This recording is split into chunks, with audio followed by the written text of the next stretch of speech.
जीवन को आनंदपूर्ण जीना है। जीवन में आनंद का अनुभव करना है तो जीवन को समझना पड़ेगा। सुविचारित जीवन ही अच्छा परिणाम लाता है। बिना समझ के कोई जिएगा, अच्छा परिणाम कैसे आएगा? जीवन कैसे काम करता है, इसको समझना होगा। भोजन ही बनाना होगा तो समझना होगा ना, सही तरीके से भोजन कैसे बने। आटा गूंदते समय पानी कितना डालना है, कितना टाइट रखना है, कितना मुलायम रखना है, ये जानना होगा, समझना होगा। फिर रोटी बेलना है, सेकना है, कैसे करना है, ये समझना होगा, जानना होगा। ऐसे ही सब्जी बनाना हो, भात बनाना हो, किसी भी काम के लिए, चाहे बिजली का काम हो, कंप्यूटर का काम हो, एक बहुत महंगा कंप्यूटर आपको दे दे और प्रशिक्षण ना हो, क्या काम होगा बताइए? कुछ होगा उससे? और वो मैनुअल पुस्तिका भी ना हो, कंप्यूटर दे दे, आप कितना माथा मारेंगे उसमें? कौन सा परिणाम लाएंगे? कंप्यूटर तो बहुत महंगा है। ऐसे ही है, ये जीवन बहुत मूल्यवान है और बहुत संभावनाओं से भरा हुआ है, अनंत संभावनाओं से भरा हुआ है। संभावनाओं को वास्तविकता में बदलना है, फिर समझपूर्वक जीवन कैसे काम करता है, विचार कैसे प्रभावित करते हैं, हमें ही तो जानना है। इस पर एक बात याद आती है लुइस एलेहे की। लुइस एलेहे एक लेखिका, वक्ता, मोटिवेशनल स्पीकर। अब तो जिंदा होगी तो वो 90 के आसपास तो होगी ही, काफ़ी उम्र वाली थी। और उनके विषय मैंने कई उनकी पुस्तकें पढ़ी है। पुस्तक आप भी पढ़ सकते हैं, you can heal your life. तो और भी कई पुस्तकें हैं, उन्होंने बात लिखी। आजकल बच्चों को लड़ाइयों की तिथियां रटाई जाती है। ये समझ में नहीं आता कि लड़ाइयों की तिथियों को रटने से बच्चे का क्या फायदा होने वाला है। उन्हें क्यों नहीं बताया जाता कि विचार जीवन को कैसे प्रभावित करते हैं, विचारों का महत्व क्या है और विचारों को बदलकर जीवन को कैसे बदल सकते हैं। इसका प्रशिक्षण नहीं दिया जाता है, इसकी पढ़ाई नहीं होती है।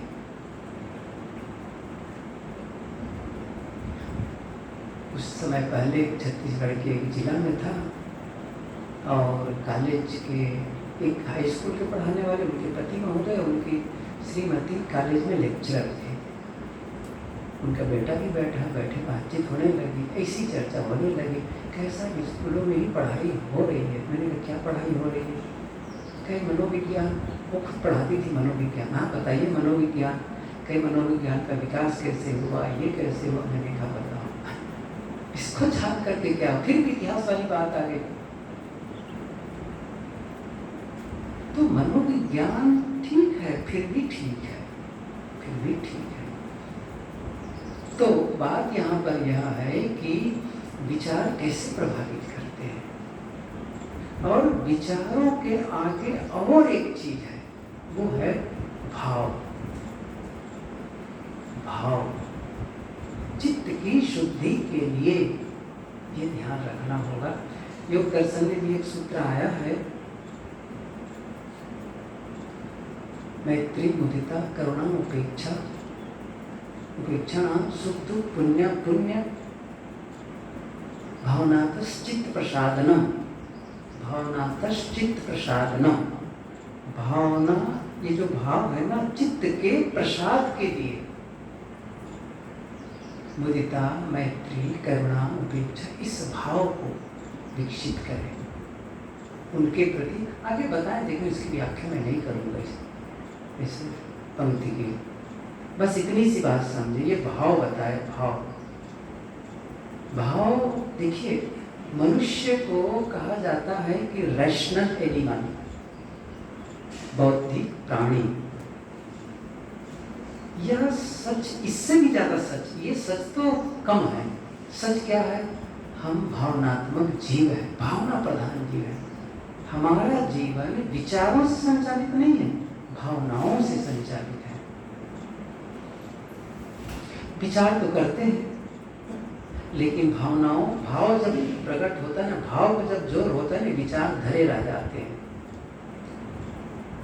विचारों से तो पता है कि क्रोध करना बुरा है, क्रोध नहीं करना है मुझे, ये भी संकल्प लेते मैं क्रोध नहीं करूंगा।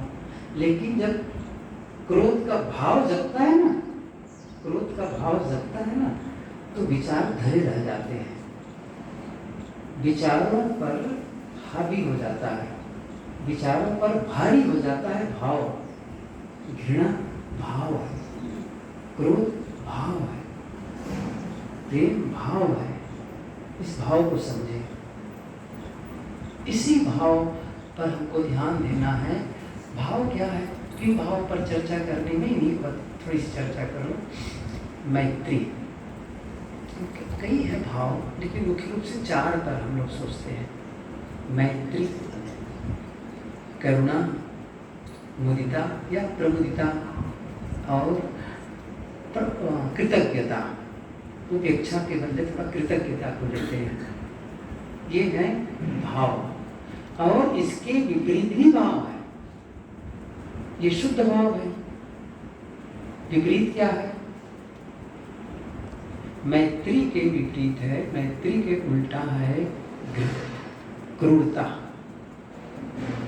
नहीं, मैत्री के उल्टा है शत्रुता,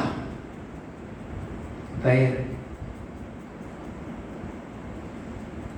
और घृणा। और करुणा, करुणा के विपरीत भाव भी है। करुणा के विपरीत भाव है क्रूरता, अदया, हिंसा। ये क्या है? करुणा के विपरीत भाव। प्रमुदिता या प्रफुल्लता, इसके भी विपरीत भाव है, वो है उदासी, खिन्नता, चिंता, अवसाद, विषाद। ये सब क्या है? विपरीत भाव है। और कृतज्ञता के विपरीत भाव है अकृतज्ञता। ये विपरीत भाव है, विपरीत भाव है, अर्थात अशुद्ध भाव। एक है शुद्ध भाव, दूसरा है अशुद्ध भाव। क्या अंतर है? शुद्ध भाव, शुद्ध भाव अंतर से, शुद्ध भाव अंतर केंद्रित है, और अशुद्ध भाव बाह्य केंद्रित है। अशुद्ध भाव बाहर से परिचालित होता है, बाहर कोई निमित्त होता है, और अशुद्ध वहां जहां बाहर से परिचालित हुआ वो अशुद्ध भाव है। शत्रुता बाहर से, ध्यान रखिए, कोई चाहिए बाहर शत्रुता के लिए, विरोध के लिए, हिंसा के लिए कोई चाहिए बाहर, उसे देखे शत्रुता का भाव, वो अशुद्ध है। लेकिन प्रेम, प्रेम बाहर से नहीं है। घृणा, घृणा बाहर से परिचालित है, लेकिन प्रेम अंदर से उद्भाषित होता है, अंदर से उद्भाषित होता है, अंदर से बहता है, अंदर से। और शत्रुता, वैमनस्य, ये सब बाहर से आते हैं, बाहर उसके निमित्त होते हैं। और अति प्रेम भी कहो तो भारतीय परंपरा में प्रेम और मोह दोनों को अलग अलग कहा गया है। इसीलिए यदि प्रेम भी बाहर से के नाते हैं, अर्थात किसी के रूप सौंदर्य को देख करके प्रेम कर रहे हैं, फिर वो अशुद्ध भाव आ गया, अशुद्ध भाव आ गया। किसी के बोली बाणी को सुन करके, किसी के कुछ भी ऐश्वर्य को देख करके आपके मन में उसके प्रति आकर्षण जगा, तो वो शुद्ध भाव नहीं रह गया, फिर वो अशुद्ध भाव आ गया। प्रेम वो इतना शुद्ध है कि उसको बाहर किसी निमित्त की जरूरत ही नहीं है, वो भीतर से ही प्रवाहित होता है। क्राइस्ट, ईसा मसीह जा रहे थे कहीं, धूप तेज थी, थके हुए थे। देखे एक बाग में गए और एक दरख्त के नीचे बैठ करके विश्राम करने लगे, लेटे होंगे। और वो बाग, वो महल एक वेश्या की थी। वेश्या ने देखा, ऐसा सुंदर पुरुष कभी नहीं देखा था। दिव्य, बहुत से पुरुष आते थे, सुंदर सुंदर आते थे उनके यहाँ, ऐश्वर्यशाली आते थे, लेकिन जिस प्रकार क्राइस्ट को देखा, ईसा को देखा, वैसा उसने कभी नहीं देखा था। वो सहज खींची चली गई वहां तक के, देखने लगी। ईसा ने आंख खोली, उठ करके चलने के लिए कहा और धन्यवाद ज्ञापित किया। धन्यवाद, इस बाग के लिए, इस पेड़ की छाया में सोया और आपकी बाग है, आपको धन्यवाद। मुझे रास्ता लंबा है, जाना है। वेश्या ने कहा कि आप इतनी कृपा करें कि मेरे महल तक चले। बस तुमने कहा, मैंने चला गया, मुझे जाना है। उसने कहा नहीं, आप नहीं चलेंगे तो मेरे मन को अपमान होगा, आप चले। उसने फिर से कहा, तुमने कहा तो मैं चला ही गया, मुझे रास्ता लंबा जाना है, मुझे जाना है। उसने कहा देखिए, पहली बार किसी पुरुष को आमंत्रित कर रहे हैं, बाकी लोग तो मेरे कारण आते थे और आपको मैं चाहती हूँ आप आए, पधारें। और आप नहीं जाएंगे तो मुझे पीड़ा होगी और मैं यही मानूंगा आप मेरे लिए इतना प्रेम नहीं दिखा सके कि मेरे महल तक जाते। ईसा मसीह ने कहा, क्राइस्ट ने कहा, देखो मैं ही अकेला व्यक्ति हूँ जो तुमसे प्रेम कर सकता है, बाकी लोग प्रेम नहीं करते हैं। और भी जो आज तक आए हैं तुमसे प्रेम नहीं करते थे, मैं ही अकेला व्यक्ति हूँ तुमसे प्रेम कर सकता हूँ। ईसा मसीह, क्यों? क्योंकि मेरे भीतर प्रेम है। ईसा मसीह ने कहा मेरे भीतर प्रेम है। और लोग आते थे, वासना के वशीभूत आते थे, कामना के वशीभूत आते थे, लेकिन मेरे भीतर प्रेम है। प्रेम का मतलब जैसे एक दिया है ना, दिया रात में जले और चारों तरफ प्रकाश हो। अब सामने से कोई गुजरे तो उसका प्रकाश पड़ जाएगा, न गुजरे तो भी प्रकाशित है, तो भी प्रकाशित है। प्रेम करना नहीं होता, होता है, होता है। इस बात को ध्यान दें, प्रेम किया नहीं जाता है, होता है। जैसे पेड़ की छाया, पेड़ छाया नहीं करता है, छाया उससे होता है। कोई आके विश्राम करे, कोई हिंसक हो, कोई डाकू हो, लुटेरा हो, आए कोई बात नहीं, कोई धर्मात्मा हो, पुण्यात्मा हो, आए कोई बात नहीं, वहाँ भेदभाव नहीं है। ऐसे ही चाहे बुद्ध हो, महावीर हो, कबीर हो, देखो इनके जीवन को, कोई आया कभी किसी से घृणा नहीं, सबके प्रति प्रेम, वो असली प्रेम है, वो असली प्रेम है। तो वो प्रेम कहाँ से?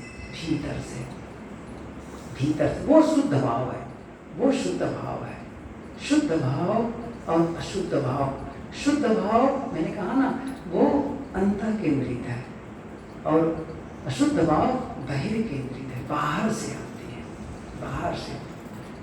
शुद्ध भाव जो होता है वो अंतस का विकास है, वो चित्त पर अंतस का विकास है। और अशुद्ध भाव चित्त पर विकृति है, चित्त पर जो विकार बनता है ना, वो अशुद्ध भाव है। बाहर से निमित्त का, बाहर जो चित्त में जो परिणाम आते हैं बाहर के, वो चित्त पर पड़ते हैं, वो अशुद्ध है। लेकिन अंदर से ही विकसित होता है, अंदर से ही, वो क्या है? वो शुद्ध भाव है। जैसे इसको समझे, थोड़ा सा कठिन लगता होगा, मैं इसको थोड़ा स्पष्ट करूं। मैं रास्ते रास्ते जा रहा हूं और आपने गाली दी और मैं क्रोधित हुआ, ये अशुद्ध भाव है। या किसी ने मेरी प्रशंसा की और मैं खुश हो गया, यह भी अशुद्ध भाव है। क्या कहा? जब मैं रास्ते रास्ते जा रहा था, किसी ने क्रोध किया, गाली दी और मैं नाराज हो गया, उद्वेलित हो गया, ये अशुद्ध भाव है। और प्रशंसा की किसी ने और मैं प्रसन्न हो गया, ये भी अशुद्ध भाव है, क्योंकि बाहर से है। लेकिन शुद्ध भाव क्या है? जब मैं रास्ते रास्ते जा रहा हूँ, किसी ने गाली दी या किसी ने प्रशंसा की, तब भी मेरा वही भाव बना रहे। तब जब गाली नहीं दी गई थी और प्रशंसा नहीं की गई थी, तब वो भाव, वो शुद्ध है, वो असली रूप है, वो असली रूप है, उसको विकसित करना है वो।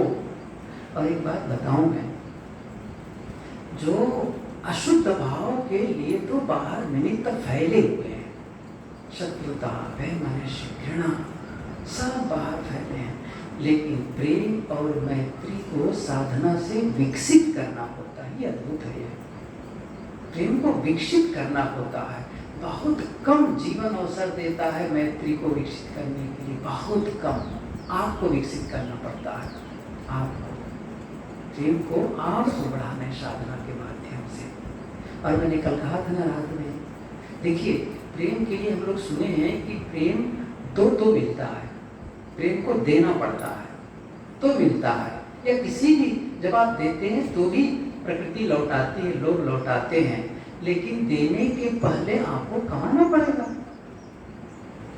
आपके पास प्रेम होगा तब तो देंगे, और है नहीं तो कहाँ से देंगे? अब कहाँ से आएगा वो भीतर से, वो है, उसको बाहर फैलाना है।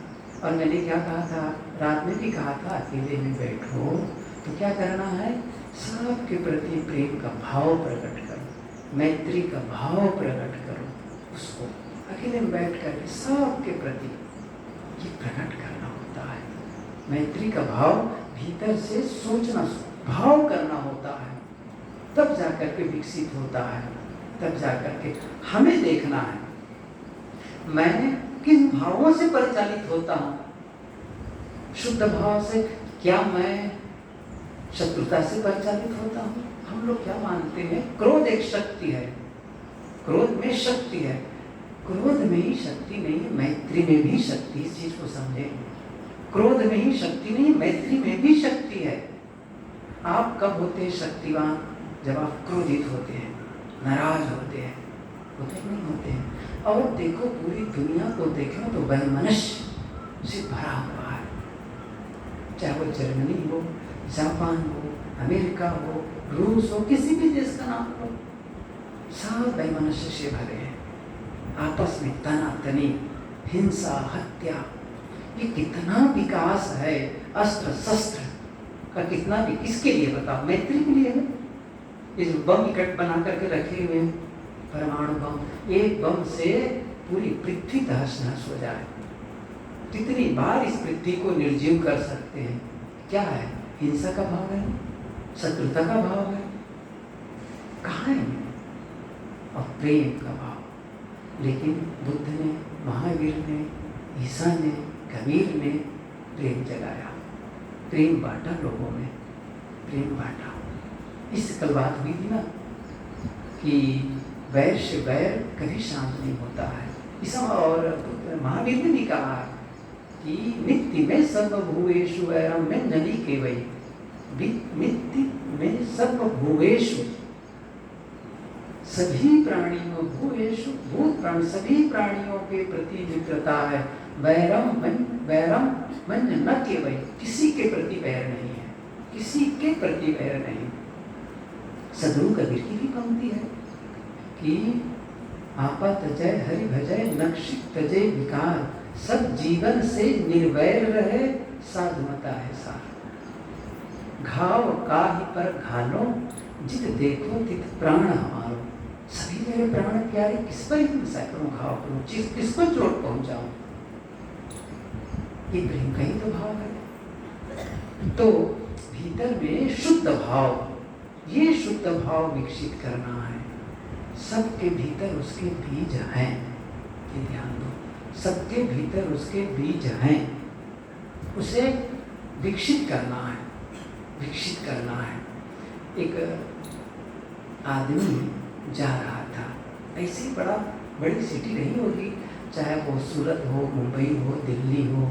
वो जा रहा था फुटपाथ पर, एक दुकान के सामने बोर्ड में देखा भगवान की दुकान। भगवान दास की दुकान नहीं, भगवान की दुकान। उसने सोचा अभी तक तो देखेंगे कपड़े की दुकान, सोने चांदी की दुकान, बर्तनों की दुकान, भगवान की दुकान। देखा खिड़की से, कुछ पता ही नहीं चला अंदर क्या है। दरवाजा के अंदर गया, आश्चर्य, बहुत बड़ा हाल, विशाल कक्ष, वह एकदम चौंक गया। और जो वहां सामग्री रखी, सामान रखे हुए थे बड़े बड़े और बहुत सुंदर, इतने सुंदर कि वो कभी देखा ही नहीं था। बड़े वो आश्चर्यवत पश्चात वो देख रहा था। इतने में अंदर से व्यक्ति आया, आइए स्वागत है। उसने कहा भाई बाहर से तो पता नहीं चल रहा था, अंदर तो विशाल कक्ष और इतनी सुंदर सुंदर ये चीजें हमने कभी नहीं देखी थी। उसने कहा हाँ भगवान की दुकान है, सुंदर चीजें होंगी नहीं। और कही तो उन्होंने कहा ये क्या चीज है? उसने कहा ये है करुणा। अच्छा अभी इतनी सुंदर है भले तो ये। फिर पूछा कि ये क्या है? ये है प्रेम। कहा वो इतना सुंदर है ये। ऐसे पूछता चला गया। ये है अहिंसा, ये है क्षमा, ऐसे सब पूछते गए। इतनी सुंदर सुंदर चीजें हैं। फिर उस आदमी के मन में कुतूहल हुआ, अच्छे बताओ ये चीजें बिकाऊ है? हाँ बिकाऊ है। और एक बात बताऊं, ये फ्री में मिलते हैं। वाह क्या बात है। तो एक बात बताइए, अच्छा एक से ज्यादा? हाँ एक से ज्यादा भी मिलते हैं। ओ तो काउंटिंग किया, परिवार में कितने लोग हैं, मित्र कितने लोग हैं। फिर उसने क्या ऑर्डर दिया, आप ऐसा करिए इसके 16 पीस बनवा दीजिए। ठीक है साहब अभी ऑर्डर आया आपका, आप थोड़ा इंतजार करिए। अंदर गया, आया कुछ देर के बाद में और इतना सा डिब्बा, इतना बड़ा डिब्बा लेकर के आया और कहा साहब दीजिए सब आपका ऑर्डर तैयार है। ऑर्डर तैयार है? अरे इतनी विशाल चीज दिख रही है और इतने बड़े डिब्बे, वो भी 16 पीस, कैसे आ जाएगा वो? उसने कहा साहब बात ऐसी है, हम ये जो चीजें दिख रही हैं बड़ी बड़ी, इसके हम केवल बीज देते हैं, बीज। आपको इसको बढ़ाना पड़ता है, समझ रहे हैं? बीज देते हैं। भगवान की दुकान में भगवान ने जब आपको पैदा किया है ना, तो इसके बीज दिए थे, प्रेम के, मैत्री के, करुणा के, क्षमा के, आनंद और शांति के, सब के बीज आपके भीतर हैं। आपने विकसित किया और विकसित करने का एक ही रास्ता है, उसे बाहर फैला दो, दे दो। हम लोग किसको फैलाते हैं? क्रोध को, कटुता को, हिंसा को, और इसी का विस्तार है जीवन में, घृणा को। ये तो फैला रहे हैं। क्या विस्तार कर रहे हैं आप? देखिए तो सही, किससे परिचय। जब कोई घटना घटती है कितने उद्वेगित हो जाते हैं, शांत रह पाते हैं। कब विकसित करेंगे? विकसित करना है तो करुणा, मुदिता, ये सब को विकसित करना है। प्रफुल्लता, मैंने कहा मुदिता, प्रफुल्लता, क्या करना है? इसको भी प्रसन्नता, चारों तरफ प्रसन्नता बिखेरो। हर समय उदासी उदासी मुंह लटकाए।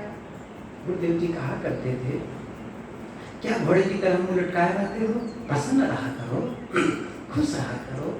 सुबह उठे बस उदासी और खिन्नता, अपनों को देखकर मुस्कुरा नहीं पा रहे हैं। कमाल है ना?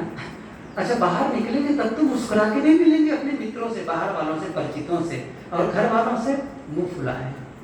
कभी कभी सीनियों में पूछा करता था, आप ये सोचो कि आप ज्यादा समय मुंह फुला के रहते हैं कि मुस्कुराते रहते हैं? खुद कर लो अपने लिए प्रश्न, कितने समय तक आप मुंह फुला के रहते हैं, उदास और खिन्न बने रहते हैं? मुस्कुराना तो सीखिए, थोड़ा मुस्कुराया करो।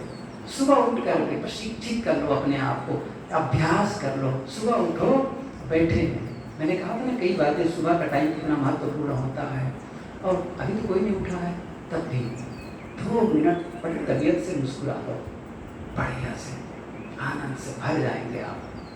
मुस्कुराते रहिए। आप कहेंगे साहब मुस्कुराने में लाज लगती है, मैं एक उपाय बता देता हूँ। आप उठे और ऊपर से चादर ढक लें और मुस्कुराइए। नाराज होने में लाज नहीं लगती है, कटु बोलने में नाराज हो लाज नहीं लगती है, क्यों? मुस्कुराने में क्यों नाराज लगती है?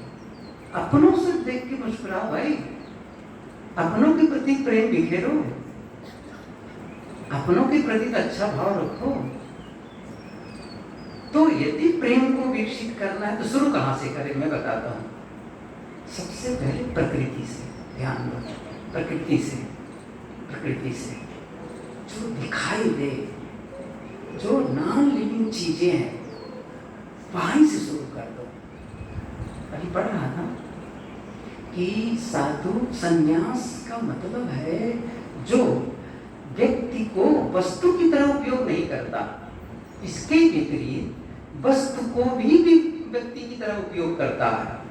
मैं तो कहना चाहता हूँ, इसको थोड़ा स्पष्ट करूँ। क्या कह रहा हूँ मैं? वस्तु को व्यक्ति की तरह उपयोग न करिए। मनुष्य को, व्यक्ति को वस्तु की तरह उपयोग न करें। होता क्या है जनरली, मनुष्य के महत्व को ही नहीं समझते, वस्तु की तरह उपयोग करते हैं। उनसे काम ले लिए, उसे ये करवा लिए, वो करवा लिए, बस छोड़ दिए। क्या मतलब निकल रहा है? वो जानदार प्राणी है, वस्तु नहीं है, वस्तु नहीं है। उनके अंदर में भावना है, ध्यान रखो उनकी भावना को, भावनाओं को ध्यान रखना पड़ेगा। उसके सुख दुख का अनुभव होता है, ध्यान रखिए उनका, उनके साथ में। उनको भी सम्मान चाहिए, उसको भी प्रेम चाहिए, उन्हें भी आदर चाहिए। तो केवल वस्तु नहीं है, व्यक्ति है। इसके उल्टा क्या करना है? वस्तु को व्यक्ति की तरह, वस्तु कोई भी नालिन, कोई भी चीज। देखिए मैं एक चीज बताऊं, जिन वस्तुओं का उपयोग करते हैं ना, अब चाहे वो जूता हो, चप्पल हो, पेन हो, टेबल हो, बर्तन हो, कोई भी चीज। कई बार मेरे साथी घंटी बजाते हैं और मैं वही कहता हूँ, इतनी जोर से क्यों बजाते हो? क्यों दुश्मन? धीरे बजाओ, प्रेम से बजाओ। संगीत फूटे वहां से और मारे ठोक रहे जोर से उनके प्रति, ये हिंसा ही तो है। आप कहेंगे साहब वो कहाँ हिंसा, उनको कहाँ दर्द हो रहा है? दर्द ख्याल आया, कहानी एक बहुत प्रसिद्ध है संत थे, फकीर, और विदेश के एक आदमी, प्रसिद्धि थी उनकी, आदमी उनकी प्रसिद्धि को सुना, उनसे और सचमुच पहुंचे भी थे, मिलने आया। और ऐसा संयोग, उनका जो आश्रम था वो ऐसे रास्ते से था जो रास्ता बढ़िया नहीं था। ट्रेन हो या बस हो, उतरो तो वहां से पैदल चलना ही पड़ता, जंगल झाड़ी का रास्ता। पैदल आदमी उतरा, स्टेशन से पैदल चला, जंगल झाड़ियों के बीच, गर्मी का मौसम, पसीना से तपता, सामान लाद करके चल रहा था। चला, रास्ते में सोच रहा था, इसको यहीं बसना चाहिए, सर नहीं बस लेना चाहिए, इतनी दूर बसे हुए हैं।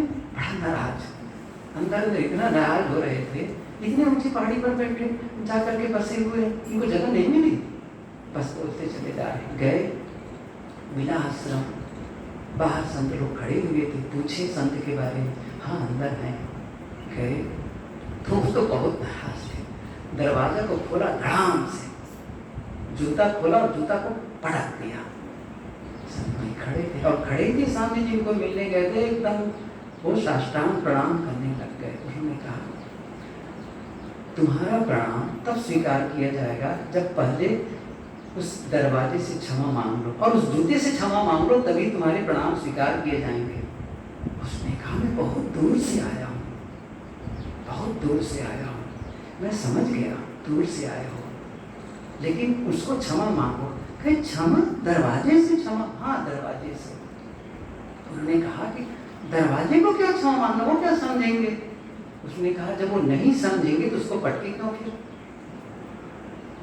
उसकी क्या गलती, दरवाजे की क्या गलती? आप थक करके आए तो जूते की क्या गलती, क्यों पट के आखिर जो नहीं समझ रहे थे, पहले क्षमा मांग करके आओ। वो गया, दरवाजे को छुआ और कहा मुझे क्षमा कर दो। जूते के छुआ और क्षमा मांगा और उसने लिखा है सचमुच जब जूते से क्षमा मांगने लगा ना तो जो चित्त में परिवर्तन आया वो आज तक नहीं आया था और मैं बदल गया, फिर बदल गया। जूते से क्षमा, हम वस्तुओं का उपयोग ही कैसे करते हैं, क्योंकि हम नाराज रहते हैं भीतर से। प्रफुल्लता, ये वस्तुएं आपके उपयोग के लिए हैं, आप उसके बिना अधूरे हैं। आपके कपड़े सही तरीके से रखो उस चीज को, बिस्तर सही तरीके से रखो उन चीजों को। देखो चाहे किचन हो बिल्कुल करीबी से सजा के रखो, रोज उपयोग करने और पटक रहे उन सब चीजों को नहीं। आप जो करते हैं, मैंने कहा था ना, आप जो करते हैं उसमें आप प्रकट होते हैं।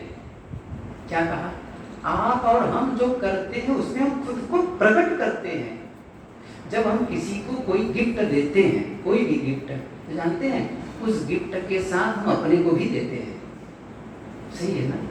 अपने को भी देते हैं, अपने भाव को देते हैं, अपने पूरे व्यक्तित्व को देते हैं। क्या दे रहे हैं, कैसा वातावरण क्रिएट कर रहे हैं, आसपास शांत माहौल।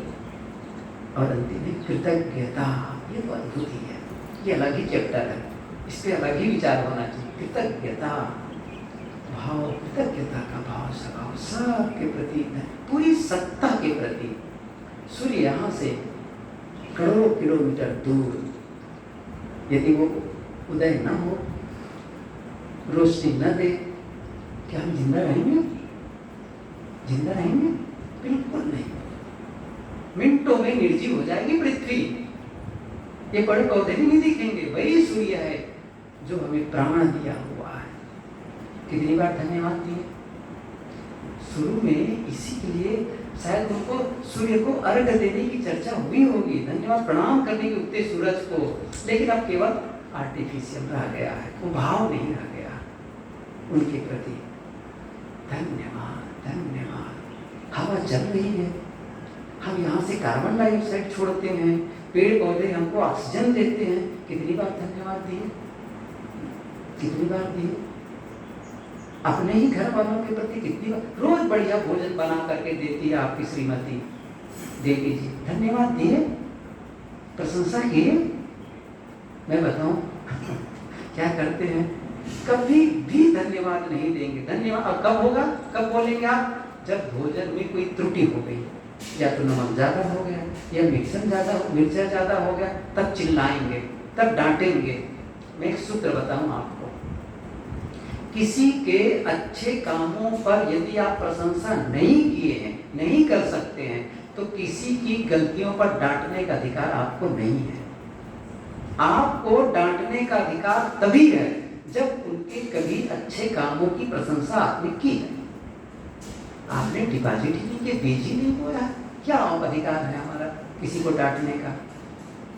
पहले आपने प्रेम दिया है, प्रशंसा की है। सबके प्रति धन्यवाद, सबके जीवन के प्रति। आप अपने शरीर के प्रति भी देना शुरू कर दो। आँख ना हो क्या होगा? कल्पना कर, एक दिन पट्टी बांध के रहना 2 घंटे अपने घर में, ऐसा आपको पट्टी बांध देना और घूमना, कैसा लगेगा? आँख के महत्व उसी दिन समझ में बात आ जाएगी।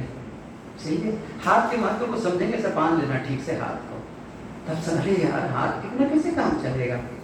सही है ना? हाथ को धन्यवाद दिए, आपको इतनी चीजें हैं जिनके प्रति आप धन्यवाद से भर सकते हैं। कृतज्ञता, भोजन मिलता है, कितने लोगों ने मेहनत की है तब मेरे सामने भोजन की थाल आई है। क्या वो अन्न पैदा करने वालों को भी धन्यवाद दिया गया, आभार व्यक्त किया गया? पेट्रोल जाके भराते हैं, धन्यवाद दिए, पेट्रोल मिला, आपके मैं पैसा तो देता हूँ। मैं एक काम बताऊँ आपको, जहाँ तेल कुआं है ना, जाना उधर दक्षिण गुजरात में, उधर तेल कुआं है बहुत, उत्तर गुजरात, उत्तर महसाणा तरफ में तेल कुआं मैंने देखा है। मधुबाई बैठे उनके घर तरफ गया तो तेल के कुआं से तेल निकालो और वहाँ पर रुपया डाल दो, ले भैया हम तेल लिए इसलिए पैसा डाल देते हैं। वहाँ तेल बनेगा क्या लगता है आपको? वो जो पैसा लिया जाता है ना, उसके प्रोसेस का पैसा है, तेल का पैसा नहीं। आप दे ही नहीं सकते। जिस दिन इस धरती से तेल खत्म हो जाएगा, आपका नोट कहाँ आएगा?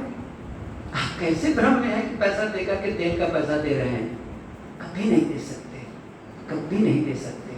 इसलिए धन्यवाद, धन्यवाद, सुबह उठो, धन्यवाद, धन्यवाद, ये भाव सके, कृतज्ञता का भाव, माता पिता के प्रति, अपनों के प्रति, सबके प्रति धन्यवाद से भर जाओ। और जिसके हृदय में कृतज्ञता है, जिसके हृदय में प्रफुल्लता है, जिसके हृदय में प्रेम और मैत्री है, क्या उसका हृदय अवसाद से भरेगा, अशांति से भरेगा? भाव परिवर्तन ये काम करना है। जो करेगा लाभ उसी को मिलेगा। 5 मिनट की छुट्टी लेते हैं, फिर ध्यान करेंगे, ठीक है? आप लोग जाएं और 5 मिनट में ईमानदारी से लौट आए। सही है? लौट आए। बहुत देर